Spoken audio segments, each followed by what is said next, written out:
Please come. Good morning, sir. Good Morning, sir. Please sit down, sir.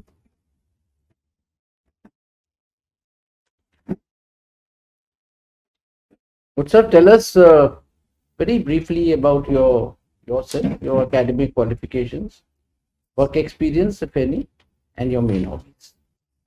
My name is I was born and brought up in Bihar. Most of my primary and secondary education has been from Bihar, sir. After that, I have done my engineering. I have done my mechanical engineering, sir, and passed out in 2017. I have also worked in Pentire Sanmar Limited for 1 year, sir, which is a safety valve relief manufacturing company. And my hobbies are listening to audiobooks, jogging, and reflective writing, sir. So, sir, with IIT Madras tag, why are you trying to come to the civil services? Sir, first, the civil services, sir, provides a wide opportunity for a person to contribute across various domains, sir. And being born and brought up in Bihar and studied in one of the most developed states of Tamil Nadu, if given an opportunity, sir, I'd like to contribute to the development of the society and Bihar. And suppose what if you get into IAS and IPS but do not get Bihar cadre, then what will happen? No, sir. Whatever I have learned through my academic qualification and work experience, sir, would be helpful in contributing towards the development, sir. But if I get the cadre of my choice, that would also be good, sir. Otherwise, all working anywhere in the country and on a such position would be a privilege, sir. So you said Madras, Tamil Nadu is very well developed.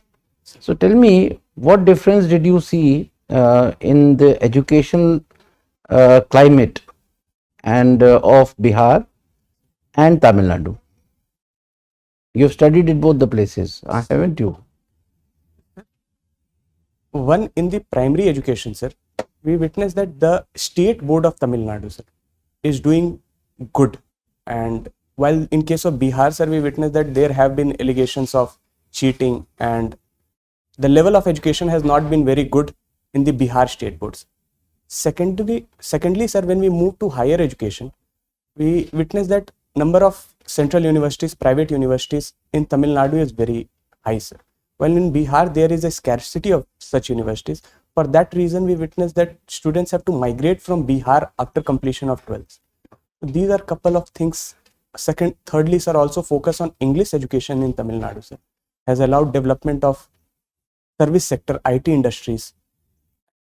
Employment opportunities have been created. These are couple of things that I witnessed in Tamil Nadu, sir. So, Utsav, you said that if I get the home cadre, I will develop Bihar. So, what are the things which need development in Bihar, where Bihar is still lagging in development? Can you identify 4-5 sectors? One is, sir, in the economic sector, sir, we need development of agriculture. We have 80% of our population that is employed in agriculture in Bihar, and development of food processing industries, micro, small, medium enterprises, sir, related to textile. All these things can alleviate and increase the income of people. Second is healthcare. In Tamil Nadu, sir, we witness that rural healthcare infrastructure is highly developed, while in Bihar this is missing. Third would be the education sector, sir. Fourth, one more, sir, in administration, we witness that Tamil Nadu has developed highly accountable services, sir. Even in my experience, sir, when we write any mail, even to any government organizations, we get quick reply. Upgradation of IT infrastructure, sir, in Bihar would help foster such transparency and accountability. So, how do you take care of floods, recurrent floods in Bihar? That is devastating the economy. Whatever you earn in a year, it gets washed away with the floods. Any particular scheme or anything you have in mind which can be done? Very briefly, just a point. Sir, in the North Bihar region, sir, flood is a very big issue, sir. Almost 70% of Bihar's population is affected by floods every year. So, few schemes could be, sir. One is we need dialogue with Nepal, sir, because most of the rivers that bring flood in Bihar originate in Nepal. So if we are able to construction of dams, for example, Pancheshwar multi-purpose project, if it is finalized, sir, it will alleviate the problem. Second is afforestation, sir, which government has recently taken in Bihar. So plantation of trees would reduce the impact of floods. So it's a PM has visited Nordic countries. So can you tell what are the areas where the three Nordic countries in India have joined hands, 2-3 sectors where they are going to work together? The Nordic countries, sir, have in the present context have attained high level of human development, whether it is education, whether it is healthcare. Apart from that, green sustainable energy, sir, which we also aim to aspire and aim to achieve by 2070, we aim to achieve carbon neutrality. So the government has signed green sustainable energy pact, green sustainability pact recently, sir, in that where we aim to focus on renewable energy, health, education. All these sectors are where the current focus of the government with respect to the Nordic countries lies. Okay, but these are not the issues which PM has discussed with Nordic countries. Why are you referring to that? I will just look into it. You look into it, doesn't matter. Thank you, Utsav. I pass on to our colleague. Well, Utsav, last week we had international diplomatic dialogue in Delhi. Are you aware of that? What was that? We had Raisina dialogue, sir, which was held in Delhi, sir. Okay. So what was the main highlight, one or two highlights of the dialogue? Sir, we had for the first time the members of the National Security Advisor and secret agencies discuss on the backdrop of Raisina dialogue, sir. And our Honorable National Security Advisor Ajit Doval was presiding. Okay, good. Was one of the things. Then, EU President was here, Yes. Miss Ursula. So, did we also sign any agreement with EU about setting up something? Are you aware? Sir, there was an agreement, sir, which I cannot currently recall here. Okay. So, what bilateral talks, EU and Government of India delegation, there were so many issues, but one tangible outcome of that was some setting of some institutions. Strategic SSC, I'll just look into it, sir. I just Okay, no problem. Now, Utsav, Panchayati Raj institutions in their new avatar have almost, now they are more than 2 decades old. So, do you think that they have been successful in their mandate? Panchayati Raj institutions, sir, have been successful to certain extent in certain regions, sir. But we witnessed that there has been diversity in the overall effectiveness of Panchayati Raj institutions. For example, when we look at 6 scheduled areas, the local governance have been very effective. But in certain regions, Panchayati Raj institutions, for example, there was a recent report where one Bihar, the Panchayati Raj institutions had issues of functionality and finances. Also, there was, even though we had reservation of 33% of women in the Panchayati Raj institutions. In Bihar? Yes, sir. In Bihar, 33% reservation, how much? 1/3 of the seats are reserved for women. In Bihar, 33%. Just check. So that was also not implemented, sir. These are the things in. But can you tell me one area where Panchayati Raj institutions have been by and large successful? They have made a huge contribution in one part of, in one particular area of governance. Of course, there are variations in different states. Some are doing very well, some are doing not so well. But there is one area where we can say that across the board, it has contributed to strengthen our some particular system. What is that? The elections of the Panchayati Raj institutions have been regular. So I think that by and large it has been regular. So representative democracy is one area where. Okay, right. Okay, fine. Now, startups have been booming in the country for the past 5 to 7 years. We are getting unicorns after unicorns every. So, what could be the reason for that? In your assessment, what could be the reason for that? The booming of startups in India in last 5 years or so. If we look at the composition of the startups, it has been doing very well. We also have around 100 unicorns presently in the country, sir. One has been that most of the startups are in the space of information technology sector, sir, and the penetration of mobile connectivity and availability of free data, sir, to various telecom service providers have led to growth of the various startups and unicorns in this sector. These are such. Okay. Now, so tell me 2 rural development schemes which you think have been doing very well, and 2 schemes where you feel that they are not really up to the mark, something more needs to be done. Can you tell? Government of India. 2 schemes which have done very well in your opinion, in overall perception. One is the, sir, Swachh Bharat Mission, sir.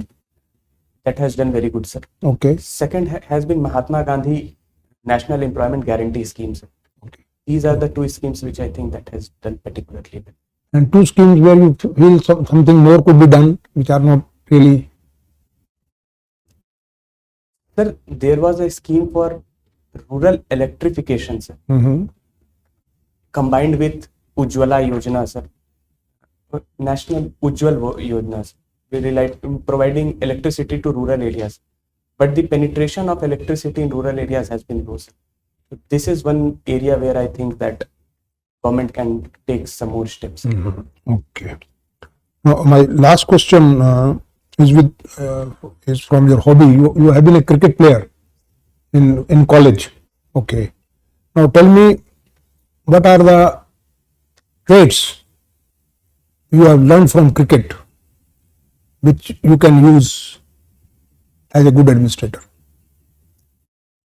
Sir, I was a left-arm fast bowler in cricket, sir. And cricket as a whole is considered a batsman game. And being a bowler, sir, but still having that resilience to, even after getting few runs scored in your over, sir, persistence and aim to excel, sir, despite being at little disadvantage, especially in T20 games, sir. I think that is one of the character that I have learned. Okay. Now, yesterday only, or day before yesterday, I was reading in the newspaper that India has finally found a fast bowler. Are you aware? Umran Malik, sir. Umran Malik. Okay. Thank you. What do you, sir? So, what's your optional paper? Geography, sir. Geography. You have done your mechanical engineering, and mechanical engineering is available as the option in the UPSC. You have chosen geography. I would like to know what is the information with you which proved to be decisive factor for not choosing mechanical engineering, number 1, and choosing geography. Sir, in my experience with mechanical engineering, sir, mechanical engineering is a vast optional, sir. Secondly, sir, we have the way the degree education, sir, or the way we study our mechanical engineering, there is some differences in the way the questions are framed in UPSC as far as my awareness is there. Thirdly, sir, geography has also overlapped with GS papers, all the GS papers, sir. So these were the factors that. Very good. Tell me, Utsav, today I was reading in the newspaper that Aadhaar data cannot be used to identify criminal. But capture of Aadhaar data means capture of fingerprints. So technically, is there a problem, or it is just a matter of policy or some directions where the problem lies? That Aadhaar data cannot be used for identification of criminals. Supreme Court had highlighted that in the Aadhaar data can only be used for delivery of public services. That also limited public services from the Consolidated Fund of India. On only those purposes, Aadhaar data can be used. That is one of the limitations why for other purposes Aadhaar data cannot be used. Any other reason? I'll just look. Aadhaar Act, there must be some act supporting the Aadhaar data. I'll look into. Aadhaar data, that law itself says it cannot be used. But I'm still not very sure, because even if Aadhaar data act does not allow, but technically whether it can be done or not, that is important. Okay. Then in another news item, it was pointed out to Supreme Court that Supreme Court is entering into policy making area which is reserved for the legislature, or what you call, but not for Supreme Court. Which are one or two cases where you think that Supreme Court has transgressed its limitation and went into the policy making area? Sir, one of the judgments related to selling of liquor in and around the national highway, sir, was one of the case where I felt that Supreme Court did not have the adequate information and ability to form laws, because it was the job of executive, sir. Second has been, sir, recently during the COVID-19 pandemic, the oxygen cylinder, where the case where I think that Supreme Court should have left it to the executive to manage the overall issue. Are you aware of the Northeast, geography of the Northeast? Which state has what boundaries with whom? Sir, Assam has boundary with Arunachal Pradesh, Nagaland, Manipur, Mizoram, Meghalaya, sir. And apart from that, Arunachal Pradesh shares, Manipur and Nagaland, sir, share boundaries with one another. Tripura has boundary with Myanmar or not? Tripura? Yes, sir. Has boundary with Burma, the old Burma, or not? I think, sir, Tripura does not share boundary with Myanmar. Sir. It does not. Okay. Do we have some refugees called Rohingyas or not? Yes, sir. When Rohingyas are here, then under what law they are covered? In Rohingyas in India, as India is not a signatory to Refugee Convention or Refugee Protocol, sir, they are not covered under any international law in India, sir. But I'm not sure if we have any domestic law related to it. We don't have. But obviously, Foreigners Act is there. Foreigners Act is there, Passport Act is there. So whosoever is not complying with that, it will be illegal migrants. But then, obviously, as you said, that refugee law not being there, there is an issue there. Good, thank you. UTSAV, you are from IIT Madras. Madras was changed to Chennai. Why IIT still continues to be called IIT Madras? Sir, one of the reason has been that Indian Institute of Technology is a government-run institution, central government institution, sir, and the name was changed by state government, sir, from Madras to Chennai. So I think that is one of the reason why the name of the university has not been changed. Okay, you are fond of audio books and writing also. Audio books, don't you think are eating into the habit of reading the physical books, and in a way the print media is also suffering? What is your thinking on rise of audio books? Sir, reading today, sir, it becomes difficult for an individual to carry the book, sir, whether during movement across the city, sir, or while jogging or other activity. Audiobooks provide the scope and ability to continue or read even while performing other activities, sir. So it is true that, sir, for certain extent of leisure reading and as a hobby, sir, audiobooks have supplemented physical books, sir. But when we are into academics and other sort of studies, sir, there is no substitute to hard books, sir, and it will always be there, sir. Okay, that's good. Cricket. Who is greatest of all times according to you in cricket? GOAT in cricket. Sir, And why? I think, sir, Sachin Tendulkar and Mahendra Singh Dhoni, sir, these are the two people I feel that they are greatest of all time in their domains. And why? Sir, Sachin Tendulkar, the resilience and the attitude to continue a trade for 24 years, sir, that is really commendable, sir, and at that level of international level. For MS Dhoni, sir, even though he had risen from humble backing, sir.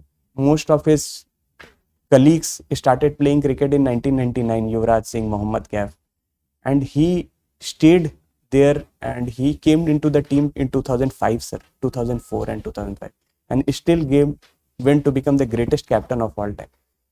I think that he teaches me an important lesson that sometimes startings cannot be very good, sir, but at the end of the day, if things go well, it is good. All right. As an IAS officer, if you are posted in a district, how will you tackle the problem of malnutrition? Sir, And I am leaving the scope wide. Schools and women. Sir, for malnutrition, sir, I think we need innovative approach, sir. And some of the innovative approach can be, sir, one is food fortification, sir. Secondly, sir, in recently we also witnessed that in Uttar Pradesh, sir, the government was allowing for stray cattle to be provided to a family which is malnutrition, sir. So in that way, if milk, free availability of milk is there, sir, and that is also helpful, sir.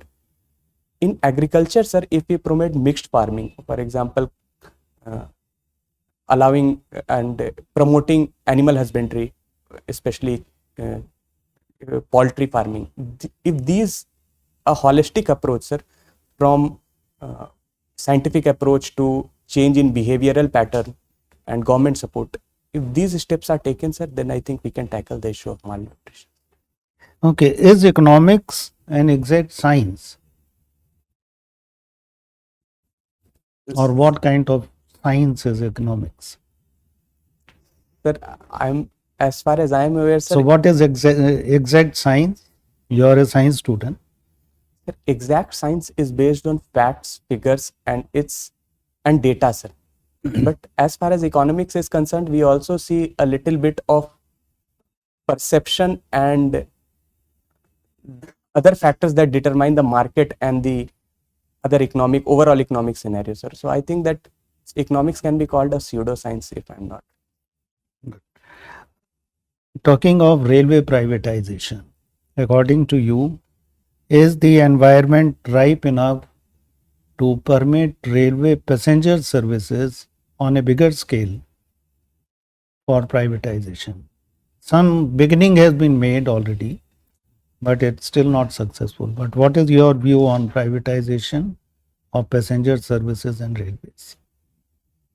Sir, I think that, sir, this would be a very positive approach and positive outcome allowing private players, sir, because we notice that for certain private players provide greater services, sir, and better services to passengers, and passengers are willing to pay the premium, sir. This is highlighted by the success of Tejas Express, sir. Secondly, sir, it also would ensure that there is a competition in the public sector, sir. Certain strategic lines and strategic communications which cannot be privatized should be held by the government, sir. But for majority of the lines, sir, which are high on passenger traffic, sir, in those areas, sir, I think that involvement of private players can be affected in passenger management. Okay, good. Court pendency. What can executive do to minimize and reduce pendency in courts? Because Chief Justice has already made a statement that a major cause for pendency and rising number of cases is executive. So what can be done to reduce it? Sir, executives can play a very diverse role, sir, as far as reducing the court pendency is done, sir. First is, court has highlighted that the non-implementation of court's order is one of the reason for pendency, sir. Apart from that, sir, we have large number of under trials which are also there in courts, sir. And executive, police machinery, administration is also accountable for the slow delivery of criminal justice, sir. So if we revamp that level, executive at that level, for this can be further, the court pendency can be reduced. Thirdly, sir, the government and the executive is also the highest litigant, sir, in case of a large number of cases, sir. So if we are able to have an alternate mechanism related to dispute resolution or tribunals, effective working of tribunals. So if all these issues are addressed, sir, I think that court pendency could be reduced. Okay, thank you. So, Utsav, any topic or subject which you think we could not cover and you would like us to ask a question from? Sir, it would be kind, sir, if little bit related to work experience, sir. Your work experience. So, you said that you have worked in some private company. Yes. Can you explain very briefly what was your job profile there? I was an applications engineer, sir. The company was manufacturer of safety relief valves for industrial applications, sir. Boiler application and storage applications. So I was an application engineer. The design was United States of America based design, sir. We used to size the valve, select the material for the applications. And for various industries, for example, Indira Gandhi Center for Atomic Research, Sriharikota High Altitude Range, sir. For critical applications, we used to provide safety relief valves.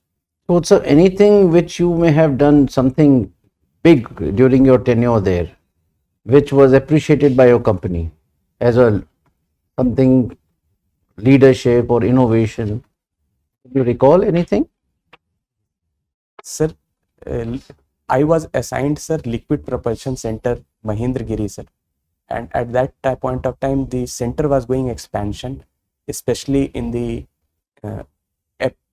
apogee motor, sir, which was recently used in Chandrayaan, sir, mission. We were supplying safety relief valves and everything was associated to it, sir. So being associated with, sir, high intense pressure job, sir, was appreciated, and I also got letter of appreciation from the companies. Good. So, sir, thank you very much.